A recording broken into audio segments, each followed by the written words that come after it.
The Gadimai festival is known as the world's largest animal sacrifice. Every 5 years in southern Nepal, tens of thousands of animals are brutally slaughtered by devotees of the Gadimai temple during a religious festival attended by hundreds of thousands of people. The ritual killers believe these sacrifices will bring them good fortune. Animals at the Gadimai festival are forced to travel for many hours, even days, without food or water, only to be violently killed once the event begins. The festival's attendees have no experience slaughtering animals and often take multiple strikes to kill them. Along with these gruesome killings, our investigations into the festival have revealed numerous atrocities, including the sexual abuse of animals, calves freezing to death, and devotees cutting the ears off goats and buffaloes. In 2014, animal equality was at the forefront of the effort to end the slaughter. Thanks to our tireless campaigning and collaborative efforts, there was an estimated 70% reduction in the number of large animals sacrificed compared to 2009. Hey guys, it's me here, Comrade Lavender here, and today I'm back with another anti-capitalism deep dive YouTube video topic. Today I'm going to be talking about pure evil, Spain Spanish blood fiestas, and other animal cruelty traditions around the world. Files, deep dive, capitalism and true crime, animal abuse, etc. Disclaimer, I'm going to try to include as many of these traditions as possible, so let's get started on this YouTube video topic. But before we get started, all my other YouTube video topics, animal, topics I've talked about, the pet industry, etc., are going to be on the screen right now if they're related to this topic. If you'd like to check those videos out, they're going to be on the screen right now. So let's get started on this YouTube video topic. An upsetting incident involving one of New York City's iconic horse-drawn carriages is even more disturbing. Officials now say that they've learned the horse was much too old to be on the street. The owner is facing accusations that he tried to pass off the horse as only 13 years old. Officials say Ryder is actually 26 years old. Working, and he's equivalent to like a 90-year-old man. On Monday night, 3 dogs belonging to the kennel of notorious Iditarod musher Jim Lanier were reportedly killed, and at least one other was injured when a snow machine struck them during training. It's a convenient way to buy a quick snack, but would you try what these vending machines are selling? A storefront in Japan houses these machines, which sell whale products. It's a local delicacy. A lot of childhood memories come back when I eat whale. At that time, people from overseas ate beef, but many Japanese people grew up eating whale meat. The machine's products include frozen sashimi, steaks, bacon, and canned stews. The whaling industry has been limited by conservation laws that aim to preserve marine life. But the vending machine's owner says whale meat is part of Japanese culture he would like to revive. The rebranding of whale meat is something conservation groups are keeping an eye on. So that's what they're probably trying to do, make it more popular, make the people more aware about it, telling the people this is part of our national identity to make them increase their demand so that they will hopefully be able to sell more. So that's what we think is going on right now. Capitalism's abuse of animals degrades us all. Capitalist culture fosters an attitude of speciesism, arrogance, and violence towards other species. It ordains the justification for profiting from the suffering of animals and treating them like commodities, but it also leads to violence against our own species. Research has shown that towns with abattoirs and slaughterhouses have higher rates of domestic violence and violent crimes, including murder and rape. Research in the United States, scientific studies have found that between 1988 and 2012, 43% of school shooters had previously tortured animals. Serial killers very often have a history of abusing animals, and a history of that. According to Psychology Today, 70% of the most violent prisoners in the United States prisons had repeatedly abused animals during their lifetime and childhoods. A Mission in Spain. Article by Vicky Moore. My introduction to the blood fiestas of Spain was at Villa Neva de la Verda, Canceres, on Shrove Tuesday, 1987. I was the protagonist in the rescue of a donkey and the only animal protectionist present. It became very clear to me that the fiesta at Villeneuve del La Verde was merely the tip of the iceberg in the callousness and re-emergence of the Fiestas, public festivals involving and in many cases revolving around the torture and killing of animals in Spain. I soon became to realize the immensity of the problem in fiestas populares and the atrocities visited upon the animals. In August of 1987, I committed to do something about the atrocities, and within days, I witnessed a bound and screaming fire bull being dragged to his death down a street named Calvary in Canet del Baragrer after hours of terror, pain, and torture. My true intention into the caffrey of the animals had begun. I was there, and my husband Tony and I decided to found Fight Against Animal Cruelty in Europe, FAACE, and dedicate ourselves to fight for justice for these animals.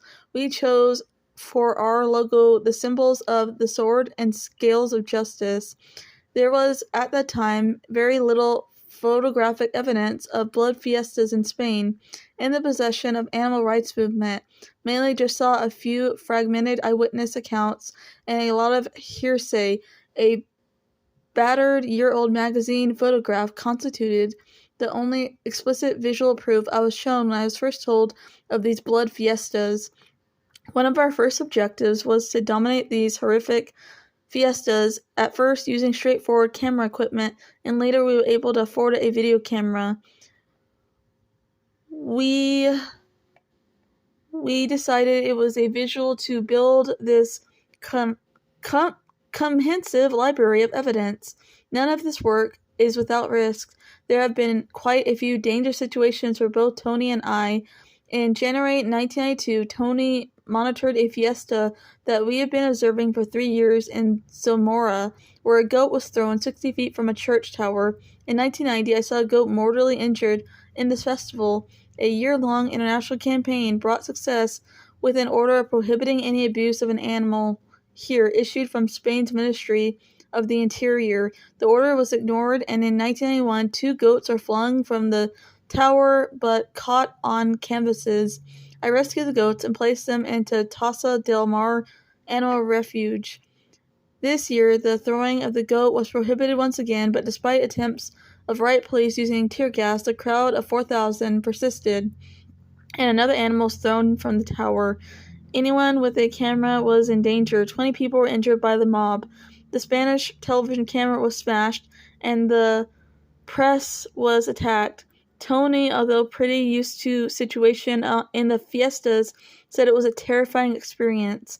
Over the years, we have witnessed many tortures inflicted upon animals for the fiestas, culminating in the brutal death, little cows savaged and raped with metal spiked poles until their innards became a bloody pulp, cows and bulls deliberately rammed into by cars and lorries, bulls castrated after being tortured and mutilated for hours on end, ears, tail cut from still living animals, hens and geese with skins ripped from their bodies, bulls beaten to their knees with colges, baby calves terrorized and killed, calves killed in a frenzy, stabbing cows, backs broken, cows, bulls beaten, stabbed, and blinded in the streets, and many terrible things that defy description. Public festivals that involve torment and killing of animals are not unique to Spain. What makes Spain unique is such cruelties have been revived and are growing annually. The rest of Europe has renounced them. Belgium, Holland, and Germany have banned the decapitation of live cockerels in public festivals in recent time. A celebration which live rats suspended from a pole were killed were banned in Belgium within the last 2 years, thus finally clearing the country's long history of killing animals in festivals. The United Kingdom was for centuries the center of bull killing, the researching old records of bull baiting, bull running, cock killing, and other animal abuses in England. I have found accounts which mirror exactly the atrocities I have seen in present-day Spain. These activities were widespread and popular for nearly 1,000 years, according to records. They took place on public holidays and were organized most part by the mayors and councils, just as they are in Spain today. There are many superstitions put forward as to why these fiestas of blood take place in Spain. Lack of education may certainly be a factor, but why then were the fiestas not so widespread when educational opportunities were less available? Social deprivation may explain these events in some degree, yet blood festivals take place in most regions, from one of the wealthiest, La Raja, to one of the poorest, Caceres. Spain has endured hard times over the last few decades, yet the blood fiestas did not flourish all the while. Isolation and political and social repression may also play a role in the terrible revival. Finally, one must take into account the growing fiesta industry and the pressure put on the community leaders by bull breeders and interested parties. The fiestas of Madrid in 1991 demonstrated tragic access of sadism to animals and psychopathic behavior, who endured indistinguishable agonies. They occurred despite Madrid's animal protection law, which was proven to be pathetic cover-up. Madrid has been designated for 1992 the cultural capital of Europe, a strange title since animals are still hacked to death in the city streets. The rising epidemic of blood fiestas seems to postdate the return of democracy to Spain. Rope bulls. A bull is called a roped bull, that the modality of popular bullfighting celebration consisting of the release of a cow with one or more ropes tied to its head to control its movements and attacks. The rope bull is probably the most spectacle and also the most distressing for the animal, being the one that limits its movements the most, and for the longest time the suffering of the roped bull begins as soon as it is loaded onto the truck, where it can remain for hours on end until the show begins. During the transport time, hunger and thirst exacerbate their suffering to such an extent that bulls have sometimes overheated and died inside boxes. They feel so bad they have not been able to endure the journey in the end. Being exhausted and refusing to move forward, fire bulls, nearly 2,500 bulls, are packed with fire every year in a large number of Spanish cities, all with the approval and subsidies of town halls, councils, and regional governments. Despite the fact this practice entails intense suffering for the bull, a victim of exhaustion, blows, falls, as well as disorientation, fear, and anguish, deaths generally occur as a result of brutal blows that the bulls themselves can inflict against the stone walls, trees, metal fences, or other elements of street furniture when desperately trying to get rid of the fireballs that are attached to their heads. They can also die of heart attacks due to stress or exhaustion. Bulls in the sea take place on square open to the sea located in the port or beach of the town where it is held. There is about the bull chasing the fans, who avoid their attacks by jumping into the water and provoking the animal until it also falls into the water. Completely disoriented, they kick and shake their heads in the water, looking for a foothold so as to not drown. These animals are returned to their farms at the end of the show and are used over and over again dozens of times during the season. There are bulls and cows for rent, which are sent to slaughterhouses when they no longer are interesting enough for the show or the crowd. During the years, there have been several cases of bulls drowning during the celebration. Sometimes they've been unable to get rid of the clothes, ropes, and other elements which the participants harass them and throw on them, and they've been prevented from swimming or have died in water due to a heart attack. Salt water causes painful irritation to the eyes, temporarily blinding them and increasing their stress and adrenaline level, and disorientation, showing feelings of panic if they are separated from their social groups. Running of the bulls. The release of bulls running the bulls maintained a custom practically in the entire territory are common in patron saint festivals in most regions. It consists of a group of people running in front of a herd of 6 to 10 bulls, cows, steers, or heifers. The release of bulls or running of the bulls is maintained as a custom in practically the entire territory and are common patron saint festivals in most regions. It consists of a group of people running in front of a herd of 6 to 10 bulls, cows, steers, or heifers. The bulls are prey animals, so loud noises and city noises are stressful for them, and they spook easily and get injured. Carriage horse controversy, tradition or cruelty. Are horse-drawn carriages a traditional romantic experience or full-on animal abusive industry? Why have so many cities decided to ban them altogether? let's take a closer look at the carriage horse industry and the controversy arising from it. Horse carriages rides have been in and out of the news in the United States in recent years, especially with New York Mayor Bill de Blasio's 2013 campaign platform, including the clear intention to ban the industry altogether. It was roughly sometime around 6000 BC when we realized we can get animals to carry things for us, and sometime around 3500 BC when we added wheels to a sled to make the first cart, and then sometime around 1300 BC when we had the genius idea to show a piece of metal between the teeth of a horse to control them better. Fast forward a good deal, and the first stagecoaches for hire we introduced in the London as early as 1625.3. It wasn't until around 1825 that regular stagecoaches services were established in the United States. Operating in most major cities, stagecoach lines running on regular schedules throughout the East by 1840s. So that's a pretty long-held tradition as far as the United States is concerned. You see, horse-drawn carriages are a time-honored tradition, and guess what? So is animal abuse. According to Lee Daniels' engaging article, Clamping Towards Oblivion, the horse-drawn carriage industry business was constantly being regulated and re-regulated, but abuse of the animals was a common practice. Interesting enough, it was brazen cruelty, like drivers whipping their horses, that openly inspired the formation of the well-known animal rights activism organizations. With the rise of automobile by the 20s, horse-drawn carriages are becoming more of a romantic luxury or quaint or charming activity.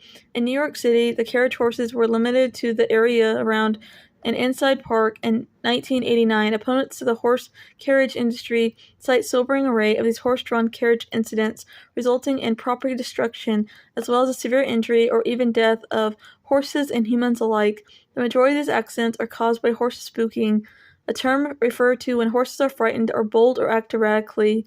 A survey of natural carriage horses accidents found that 70% of the time there was a human injury, and 22% of the time there was a human death. The survey also found that in New York City, which has the highest carriage horse accident rate in the country, 98% of the horses who spooked became injured.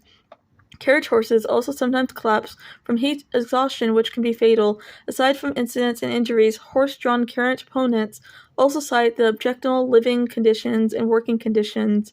Horses are afforded no federal protection under the Animal Welfare Act, so the responsibility of looking out for horses' welfare falls on to the local animal control officers.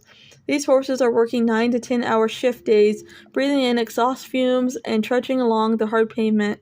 In a study done by veterinarian Jeffrey Rosell, tracheal washes and samples from respiratory secretions of the horses showed enormous lung damage, the same kind of damage you'd expect from a heavy chain smoker.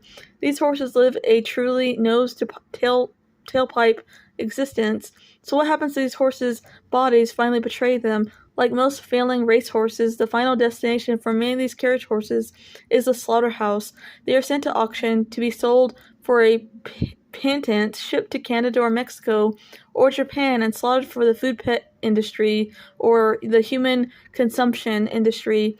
It's terrifying, painful, and thankless into life of servitude. The precise origins of bullfighting are difficult to trace, but the practice is known to have roots that go far back as 2000 BC. Bullfighting as we know it today began in the 18th century. As the sport became increasingly ingrained in Spanish culture, the role of the matador became regarded as an honorable profession and position. But there is no honor in animal abuse, there is no honor in capitalism. Bullfighting was such an integral part of Spanish culture that attending a bullfight was at one time seen as an expected part of visiting the country. In recent years, however, as the evilness of, this industry have been exposed, this capitalist industry, bullfighting has become less popular with the public. Between 2007 and 2018, before the impact of the COVID-19 pandemic, the number of bullfights held in Spain decreased by over 2,000, more than 50%. The sport has been outlawed in many countries as well across the world, but is still illegal in some countries including Spain, France, Ecuador, Mexico, and Portugal. Since the early 1500s, bullfighting has been a popular sport in Mexico, with children as young as 6 years old allowed to train towards participation. Many countries have banned the practice, including Canada, Cuba, Italy, Denmark, and the United Kingdom. Bullfighting laws vary across the United States, with all forms of the sport banned in some states, but exceptions still being made in others. In Florida, for example, all styles of bullfighting have been outlawed. In states such as Texas, however, bloodless bullfighting events can still be legally held. Considered by some cultures as Spain to be a work of art, the sport of bullfighting torments, abuses, attacks, and eventually kills the bulls slowly but surely. The practice is portrayed in many to be a fair fight between man and an animal, and the spectacle of skill and physical strength. In reality, though, the bull is subjected to immense physical pain, psychological stress, and partake in this heinous sport and show against their will. The events almost always end in their deaths. Bullfighting is a vile sport entertainment show responsible for taking the lives of 250,000 bulls every single year. Based on my research and scientific statistics and research studies, I have come to the conclusion that rodeo events are inherently just as abusive and inhumane as bullfighting, horse racing, auction houses, etc. The most cruel are the roping events and calf roping. Baby calves weighing less than 300 pounds are forced to run at speeds in excess of 25 miles per hour when they are roped. The reason they run at such high speeds is because they're being tortured in the holding chute. Their tails are twisted, their tails are rubbing back and forth on the steel bars of the chute. They are struck with electric prods until the gate opens. They burst out of the chute at top speeds and only to be stopped short, clotheslined with a choking rope around the neck. They are often injured and some are killed. These calves would still be with their mothers if they were not in the rodeo industry. In order for a calf roper to become efficient and an expert at roping, it takes a great deal of practicing. Baby calves sold to the practice of rodeo pins are roped over and over again until they are injured or killed. Dr. T.K. Hurdy, a veterinarian who is also a calf roper, was quoted in saying on Newsweek stating that calf roping is an expensive sport. He stated that 2 or 3 calves are injured in each practice session and have to be replaced. Dr. C.G. Haber, a veterinarian with 30 years of experience as a USDA meat inspector, says rodeo folks send their animals to the packing plant houses where I have seen cattle so extremely bruised that the only areas in which the skin was attached was the head, neck, legs, and belly. I've seen animals with 6 to 8 ribs broken from the spine and at times puncturing the lungs. I've seen as much as 2 or 3 gallons of free blood accumulated underneath the detached skin. A career USD meat inspection veterinarian Dr. Robert Frazier, director of slaughter operations for FSIS USDA, stated on September 9, 1998, lots of rodeo animals went to the slaughterhouses. They found broken ribs, punctured lungs, hematomas, broken legs, severed tracheas, and broken necks. As with roping calves, tripping steers may be used over and over again in practice sessions. When they are crippled from the repeated abuse on their bodies, they are sent to the slaughterhouse. Same with racehorses when they stop earning catless pigs a profit. As with calf roping, steer tripping puts a rodeo animal at extreme health risks, injury, or death. Steers weighing approximately 700 pounds are forced to run at top speed while the roper throws a rope around the steer's horns. Within a split second, the steer's head and neck are jerked 180 degrees and more, causing the animal to become violently tripped, rolled, and dragged for approximately 30 feet.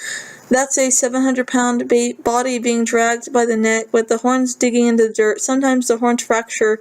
The stress to the neck is enormous pressure. These steers are usually very thin, with sores on their backs and hips and all over their body. They appear to be depressed and living in misery under this capitalism society. They are so used to often that Their injuries do not have a time to heal. They have constant injuries that never heal. Bull riding may appear less harmful as the bulls are so large. However, in order to enhance the bull's performance, cattle prods are often used to repeatedly shock the bulls as they stand trapped in the bucking chute. Bucking straps and spurs can cause the bull to buck beyond his capability, and his legs or back can be broken or snap. Eventually, when the bulls cease to provide a wild ride, they too are sent to the slaughterhouse. Bronco horse riding, both saddle and bareback, causes the death of many rodeo horses a year. It is common for horses in these events to crash blindly into the posts in the fencing surrounding the arena, into the holding fencing and chutes. Bucking horses must be spurred over the shoulders on each jump or buck the rider to qualify. The spurs can cause blunt force trauma to the shoulders. Not only this, but mutton busting is evidence on the kids' faces, along with the sheep's faces. And they aren't the only ones who are distressed. The sheep who are forced to do this against their will to be ridden are clearly frightened. I mean, they're herd animals, you know? They writhe and buck violently in an attempt to throw off the tiny trespassers off their backs. Injuries sustained by children who enter the mutton busting contest are varied and significant. Fractures of the arms and legs, head, neck, spinal cord injuries. Children might be dragged by the animal if the foot gets caught in a stirrup. They can be thrown to the ground violently and trampled once they land. Rodeo owner Mike ticks off his grandkids' injuries like top grades on a report card. The 13-year-old boy had a broken foot, elbow, and wrist, and a severe concussion to the head. And the 6-year-old girl busted an arm when the sheep she was riding slipped on some wet ground and flew into a fence. The University of Calgary researchers found that the catastrophic injuries or death toll at rodeos among all ages doubled in the last 3 years of a 20-year study. Youth rodeo attracts children as young as 4 who start out as sheep riding mutton busters before graduating to calves and mini bulls. Not only are they like hurting animals, but they're hurting children too. Animal sacrifice in the name of religion. Freedom is a disgusting, vile practice that needs to be stopped. Every single year, millions of animals are murdered unalived in the name of religion, ceremonies, and festivals. It's time for us to end this senseless violence towards animals, some of the most innocent creatures on this earth. These animals are frequently tortured before they are murdered, and their blood is used in ceremonies that are believed to grant good fortune and wealth to those involved. Religions that take part in animal sacrifices include Santeria is an Afro-Cuban religion that combines elements of Catholicism with traditional African beliefs. Animal sacrifice is a central part of this religion. Chickens, goats, dogs are frequently unalived during these ceremonies. They believe that the more an animal struggles or fights back during the sacrifice, that more special strength the animal has, and this strength will be passed on to the spirits and those involved in the sacrifice. This leads to incredibly heinous and painful torture death rituals where they force the animal to struggle to make the sacrifice better, aka pure animal abuse. Voodoo is another religion that originated in Haiti. The animal sacrifice is also the central part of this faith. Chickens, goats, pigs, and dogs, and even turtles in some cases, are sacrificed during religious ceremonies. The animal's blood is used to seal deals with spirits. Voodoo practitioners believe the animal must struggle during the sacrifice for the ritual to be effective. This leads to many animal torture methods being used. Hinduism is a primary religion practiced in India. The animal sacrifice has been a part of it for thousands of years. Goats, sheep, water buffalo, and many other animals are sacrificed every single year in the name of Hindu gods and goddesses. And these festivals, which can last up to 10 days, hundreds or even thousands of animals are sacrificed. Animal sacrifice is still a very real problem in today's world. These innocent beings and animals are being tortured and killed for no reason than someone's religious beliefs. Horse racing in America has long to go to the Derby, and many even make a lucrative sport out of betting on which horse will win. But it's not all fun and games for the horses who are forced against their will to put on a show for human entertainment and profit. Derby Day can be a matter of life and death. Very cruel to the horses. Animal cruelty is the norm. In the modern day, horses in the U.S. are bred in a reckless manner that is meant to make them speedy on the racetrack, but also has the effect of making them particularly susceptible to injuries. For instance, today's horses are bred to have the skinniest ankles possible so they can run faster, which often results in innocent animals breaking their legs and ankles. What's worse, when injuries occur, owners typically have the horses euthanized as if they're disposable commodity objects rather than, paying to have their injuries properly treated. According to a group that opposes racehorsing as inhumane, 901 thoroughbreds died in 2022, more than 2 a day. 7 horses died over 10 days leading up to the Kentucky Derby in May this year, 2023. But that statistic doesn't convey the scope of the problem. Over the past 5 years, according to documents obtained by my organization, Horse Racing Wongs, Churchill Downs has been the site of 126 deaths for an average of 25 deaths per year. At Baltmont Park and Elmont, New York, things are even worse. Records have been attained that show that since 2009, 612 horses have died there. That's almost 45 per year. These are the crown jewels of U.S. horse racing, so you can imagine what's happening at the cheaper bottom-of-the-barrel, bottom-rung tracks. Research, however, indicates that the annual death toll is more likely more than 2,000. That's about 6 horses killed by the horse racing industry every day. Throughout history, greyhound was an amazing opportunity to witness the immense speed and grace of these long-legged dogs that were specifically bred for speed. However, the unfortunate truth about this is that the competitive capitalist sport entertainment couldn't be further from harmless. Profits over lives on a daily basis underneath capitalism, the system. Thayer's book, Going to the Dogs, Greyhound Racing, Animal Activism, and American Popular Culture, describes a sport with a colorful history and an often tumultuous history. From its beginning in the 1920s, following development of the mechanical lure, typically a stuffed bone or a stuffed animal that swiftly chatters around the track ahead of the dogs to attract them and entice them. The industry was continuously pushed to allow for legalized betting state by state to attract attention, with help from Hollywood celebrities, athletes, and beauty pageant competitors. At times, the sport drew more spectators than its more prominent rival, the horse racing industry. While considered seedy by some, it was mainstream entertainment for decades. Derby Lane, which opened in 1925, was once hailed as the Churchill Downs of the greyhound racing industry. Back when the dogs were running last year, you could still get a hint of the glamour and excitement of the track's glory days in the 20th century. Back then, the stands would be packed with fans in suits and hats. Babe Ruth and entertainer Sophie Tucker were visitors there. Joe Diegmugger once left Marilyn Monroe in an idling car while he ran inside to place his bets. Every 3 days, an innocent dog dies in the greyhound racing industry in Florida. Of those poor canines, 94% are only 3 years old or younger than that. Since 2008, nearly 1,000 racing greyhounds have died, and 12,000 have suffered severe injuries, including broken legs, crushed skulls, broken necks, paralysis, seizures, and death by electrocution. And these are just the reported injuries and deaths. The vast majority of the 80,000 greyhounds born into the dog racing industry can't even be accounted for. Racing greyhounds are kept in warehouse-style kennel compounds and rows of stacked cages for 20 or more hours each day. They are fed a diet based on cheap, diseased meat and are routinely deprived of basic veterinary care or any type of thing to keep a dog happy, like dog toys or playing. The bloody truth behind Japan's dolphin hunting. Taiji Harbor on Japan's southern Pacific coast. Within an hour, the boats were lined up in formation encircling a pod of 18 dolphins and forcing them into a cove.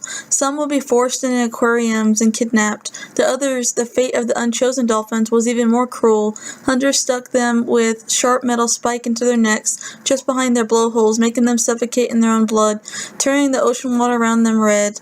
blood red. Their dead bodies are dragged into Tafini fishing port, soon to become meat products. The small town of Taiji, Japan, made global headlines after a 2010 Academy Award-winning documentary film, The Cove, highlighted Japan's little-known dolphin hunting industry.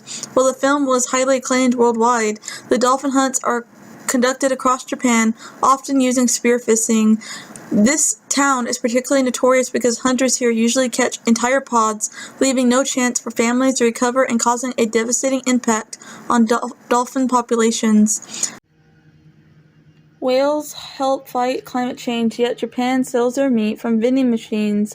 In 1962, whale was the second most popular meat consumed in Japan, with 233,000 tons sold each year. It became a common source of protein after food shortages during and following the Second World War. Today's popularity has dwindled to so much that 95% of the population rarely eat whale at all. The lack of demand means that 1,000 tons sold each year ends up in dog food. But despite this, the Japanese government, which subsidized the industry with over 5 billion yen, nearly $40 million in 2020, wants to boost whale meat eating consumption. Past efforts include putting meat into school lunches, promotion of whale meat recipes, a website listing the restaurants which sell it. Now in another bizarre attempt to encourage more Japanese to eat more meat, whale meat, vending machines are actually there selling products, frozen whale meat, sets of canned cooked whale meat. Japan insisted Friday it no longer hurts endangered sea whales in international waters, but faced accusations of still violating a wildlife treaty by allowing commercialization of whale meat from past catches. Conservationists declared the unaliving of 25 endangered whales unsustainable and indefensible as Japan's whaling fleet returned to port this weekend. Japan retail giant Riken is exposed today as the world's largest, biggest online marketplace for elephant ivory and whale meat products. Shark finning and shark fin soup, and why is it a problem in the seafood industry? First off, this gluttonous broth is a traditional Chinese dish dating back more than 1,000 years. Once a rare delicacy, it played an important role as an indicator of social standing. These fibers take on a consistency similar to noodles, but they have virtually no taste or nutritional value, so chicken stock or something similar is added to improve the flavor. In the past 20 years or so, the demand for shark fin soup has skyrocketed. It is still associated with privilege and social rank. A bowl of soup can cost upwards of $100, but the explosive growth in the Chinese economy means that hundreds of millions of people cannot afford this luxury. Many consider it a delicacy at important events such as weddings, birthdays, business banquets, and during the Chinese New Year celebrations. Shark fin soup is also popular in traditional Chinese medicine. Although research suggests that it contains so much mercury and other toxins, it's barely fit for human consumption. It is estimated that as many as 73 million sharks are killed annually for shark fin soup every year, an indiscriminate slaughter that is pushing many shark species to the brink of extinction, and many sharks are endangered of going extinct as a whole. More of Gordon Ramsay's hypocritical moments. Gordon Ramsay, the hypocrite, how the TV chef passionately defended sharks, but previously caught 2 rare ones for fun and games. He called it cruel, sick, tragic, twisted, barbaric, wasteful, out of control. Strong words, but few people would disagree with Gordon Ramsay's description of the indiscriminate slaughter of the world's shark population. The subject of the celebrity chef's documentary Shark Bait on Channel 4, such as his outrage at the horrors he witnessed along the way, that the notoriously foul-mouthed chef let slip no fewer than 20 uses of the F-word. And for once, it seemed that his expletives were justified, for we learned that more than 70 million sharks die each year in horrific circumstances, surgically separated from their fins, with the machete while still alive, before being tossed back into the ocean where they drown. Without fins, sharks cannot swim, and if they stop moving their gills, they cannot extract oxygen from the water, and they will suffocate. The fins, on the other hand, are turned into shark fin soup. The popularity of the dish in China and Southeast Asia, as well as London's Chinatown, means that some species of shark are now facing extinction. No bowl of soup is worth that. and most of the millions of viewers who saw the program would have reached the same conclusion. The program ended with Ramsay desperately pleading, "Leave the sharks alone and respect their beauty." As the credits rolled, the following sentence appeared on our screen: "Gordon Ramsay is now a patron of the Sharks Trust." But 2 weeks on, disturbing evidence has emerged, which at best suggests that Gordon Ramsay was a very unsuitable person to front a campaign highlighting the plight of these much marginalized but misunderstood predators. The evidence is contained in a series of photography, graphs, and a video clip taken on a fishing expedition off the coast of Florida. On a boat is Gordon Ramsay, and he is busy reeling in a 7-foot tall bull shark. Yes, the man who spoke so passionately on TV about the need to save sharks is indulging in a little recreation sport fishing. Before the shark could be brought on board, the shark had to be killed. So the captain hooks the shark on the end of Ramsay's line with a harpoon and rope before dragging it backwards to the water. When a shark is dragged backwards for long enough, it suffocates because it can only pump water out of its gills when moving forward. So how long did this particular shark take to die? Around 10 agonizing minutes, according to witnesses. When it finally stopped moving around, the bloody carcass was hauled onto board with cheers from Randy's entourage. A triumphant Ramsay can be seen high-fiving the captain. Ramsay could simply have asked for the shark to be released while still alive, catch and release as it's known, but he had other plans. He wanted to turn it into a trophy and put it on his wall. The fee, $2,000. A few days after the first catch, Ramsay was back on the fishing boat again. On this occasion, he landed a 9-foot hammerhead shark, which was subjected to the same slow, lingering death. Of course, there is no mention of this in his Channel 4 documentary. And now Sharkgate, the senseless slaughter of 2 animals which Ramsay has since urged the world to help conserve. So how did Ramsay find himself killing sharks for sport, a practice some would argue that is every bit as wasteful and barbaric as shark fin fishing?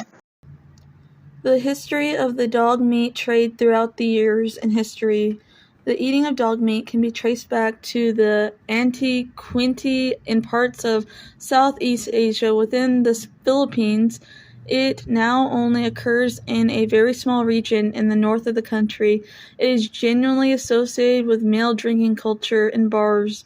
30 years ago, it was a common practice for dogs to be rounded up or stolen off the streets and piled onto trucks, often under false flooring to try to hide them and conceal them from public viewing.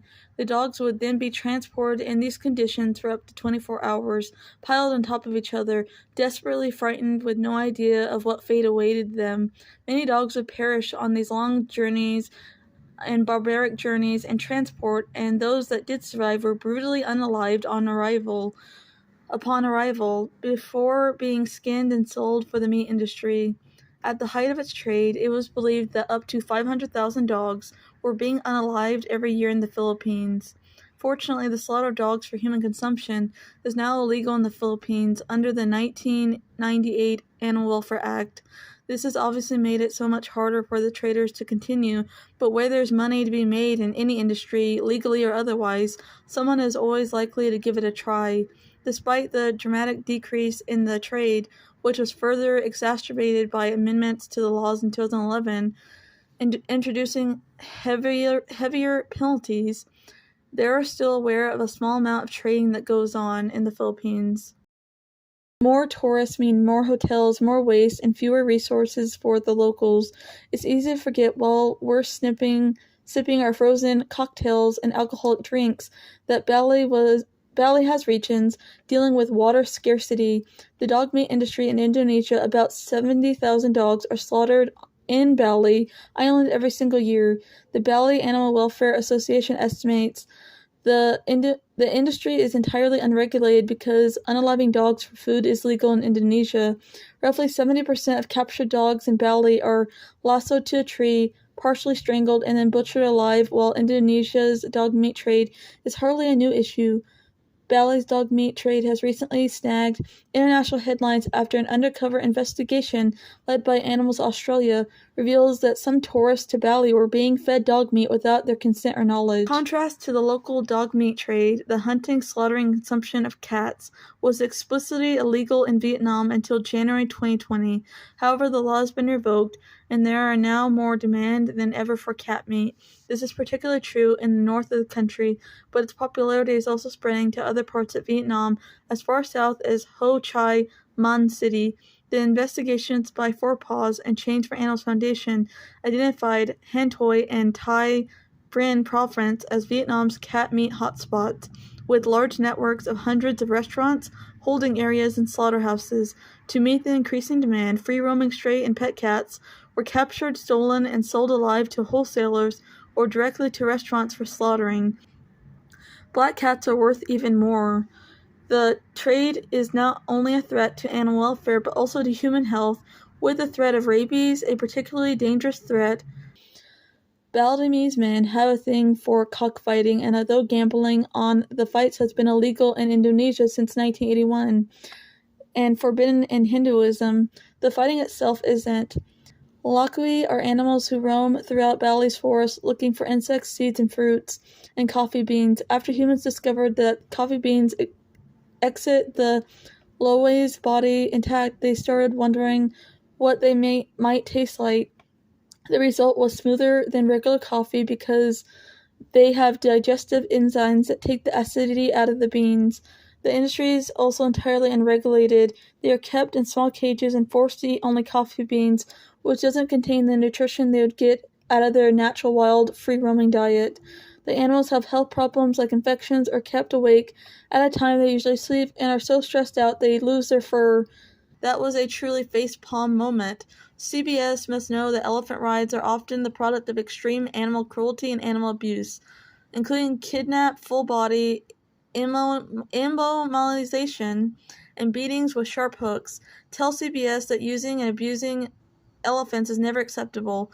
On one episode, which aired in late April 2019, contestants were made to ride elephants in Laos as part of their challenge, and not only glorified using elephants as transportation and props for entertainment, it also entirely glossed over the heartbreaking process commonly used to dominate elephants to accept humans upon their backs. For elephants to become submissive to humans, they are often forced to endure what is commonly known as crushing, a process in which a young elephant are tortured in order to break their spirits and make them a capitalism slave. Veterinarian says snake challenge on the Amazing Race Canada was animal cruelty and animal abuse.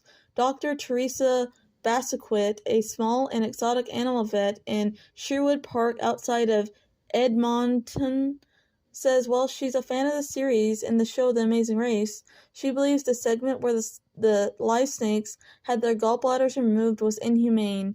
I always emphasize to people that the snakes still feel pain, they still need humane treatment, and they're still animals. Just because it's a snake, it doesn't mean it's not a thinking, feeling creature that doesn't deserve respect. It still does deserve respect. I felt that the only way they could justify what they're doing is to say, oh, it's only a snake. They would never in a million years, whether it was part of a culture or not, have done this with a puppy or a cat or anything else that is cute and fluffy. Competitors had to make their way to the Shi Wang Lam restaurant on Hiller Street in Hong Kong, China. Once at the eatery, which has been in operation for more than a century, the restaurant's snake master made a slit in a live snake's abdomen and then extracted the animal's gallbladder. He then expressed the bile from the organ, and the one member of each team had to drink the liquid before drowning in a bowl of snake soup. This was repeated for each of the 9 teams in the running. In a statement, CTV says in the planning of the challenge, producers at Insight Productions, which makes the series, confirmed that the snakes in question would then be cooked in the restaurant as a local practice. She questions why, with all the options available to it, the Amazing Race Canada chose to feature a challenge involving live animals. She says she wouldn't have had an issue if the snakes had already been killed first, before the bile was extracted, and then the meat used for the soup. The animals also used in this industry, such as the donkeys and mules I listed below. Animals collapse under the weight of the heavy loads on their backs after hours of excruciating, exhausting work in the baking sun, with limited access to water. Owners work their animals for long hours with heavy loads in an attempt to pay off these debts. This means many animals will suffer frequent illness and injury, including hoof problems, wounds from ill-fitting harnesses, and even death and unaliving through sheer exhaustion. Abuse. Pigeon racing is a multi-million-dollar enterprise industry. Pigeon racing is a hobby that fosters some $15 million a year. These poor birds are often kept in terrible conditions and are forced to race primarily for the gambling entertainment industry, just like horse racing and greyhound dog racing. One pigeon trainer said he believes the birds are happy to race, but of course the birds can't, tell them if they're happy or not to race, and obviously the birds do not volunteer to race, and involves the killing of thousands of birds. This and more was discovered by the People for the Ethical Treatment of Animals, aka PETA, who exposed the cruelty behind and the corruption behind the pigeon racing industry practice. After a 15-month undercover investigation, the animal rights group PETA presented law enforcement organizations with a book worth of evidence of what its lawyers say are illegalities in the pigeon racing sport. But the messy details are particularly disturbing. The race involves training homing pigeons who are driven hundreds of miles away from their home environments and released. The bird that flies home the quickest wins. This initially seems innocent enough, but investigators learned that in many races, most of which are 600 plus miles away, over 60% of the birds and pigeons get lost or die from harsh weather, predators, hunters, electrical lines, or mere exhaustion. Pigeon racing is not different than horse racing or greyhound dog racing. Indeed, the group's undercover probe obtained audio and visual evidence that only 40% of the pigeons that were raced survived. In addition to the abused pigeon racing organizations, in particular, the Bronx Homing Pigeon Club secretly dish out hundreds of thousands of dollars for winning bets on races. In New York, where that club is located, a horse is the only animal that can be legally raced for gambling purposes. The clubs are nothing but unlawful racketeering enterprises. Animal cruelty behind sled dog races. Alaska, the annual Iditarod Sled Dog Race is a major commercial event for the state of Alaska. The winning mushers earn cash prizes and become Alaskan celebrities. For the dogs, however, the 1,000-mile race means days of suffering, misery, and some even death.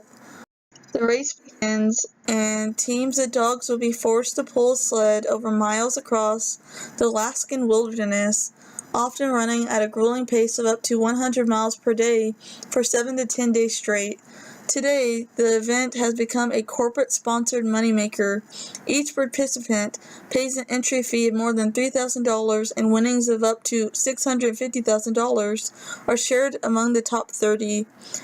Puts animals' life at risk. Big game animals such as elk and moose who get in the way of the race may be killed, injured, or drop dogs or left alone at checkpoints with their paperwork, 4 pounds of dog food, and a chain.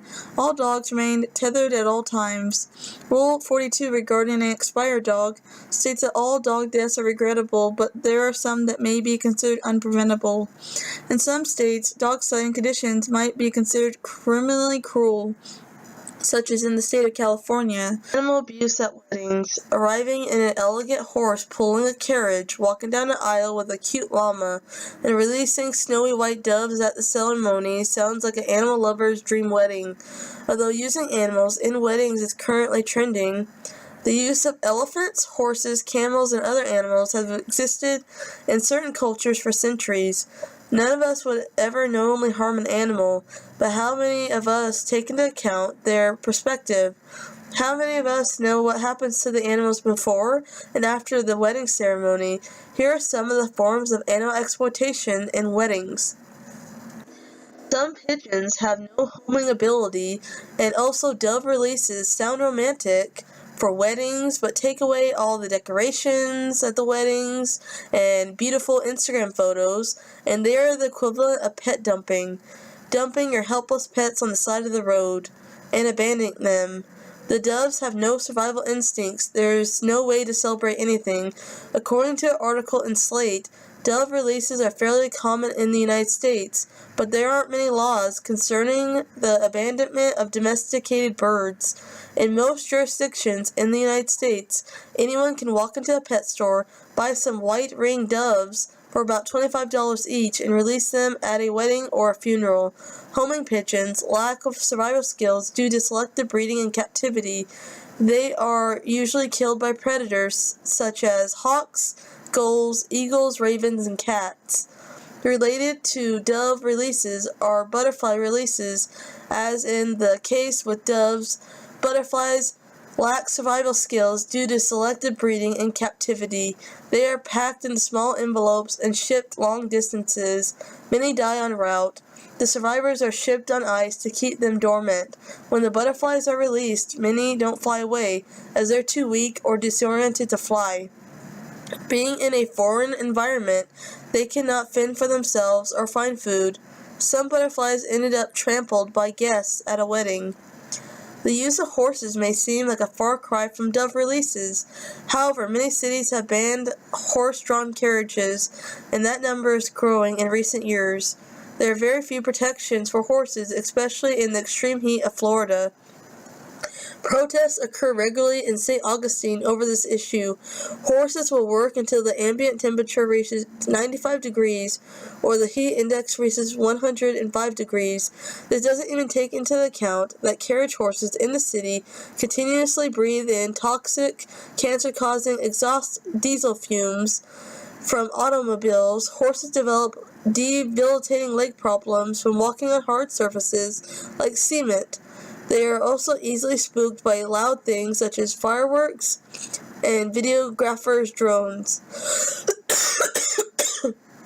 Older horses, no longer in service, are often sent to slaughter. A piece of metal inserted in the mouth called a bit leads to damage in the horse's teeth and gums. According to an article by Swoop, there are 30,000 weddings a day in the national capital of India, New Delhi itself. You can estimate that 95% of these weddings are likely to use a horse, and even an elephant in some cases. Imagine how many of these poor animals are dealt for in the market way before the wedding season to meet the ridiculous demand. We are not suggesting that every owner ill-treats their animals, but the whole process of disciplining them and using them against their natural habitats in an extreme condition like a Bharat tradition is something totally inhumane. White horses, which are ideally used for Indian weddings, are forcefully crossbred in fatal conditions.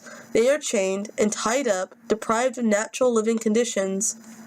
Since it's obvious they live far away from the city, they are made to walk an average of 50 kilometers back and forth to reach the wedding venue site despite the weather or road conditions. Some of them are so exhausted, dehydrated, and lifeless that they collapse on the way back home. When an unhealthy animal like this reaches the wedding venue, you can imagine what happens next with the poor creature. Both the animals are dressed in heavy saddles to match festivities with different sorts of metal-based jewelry which can irritate their skin, infect their eyes. They are not cut out for the heavy weight of the attire, and then the groom and his nephew's weight can totally destroy an elephant's back in many cases. A bride has been slammed after revealing she used live betta fish, also known as a Siamese fighting fish, in her wedding table centerpieces. She explained on Facebook how she created her cheap wedding decor by filling wine glasses with colored glass, water, and a fish. At the end of the night, she let guests who wanted a pet fish take them home. However, she didn't specify what happened to the rest of the fish that didn't get taken home. And someone wrote, "A few hours of animal cruelty really says true love," says a commenter.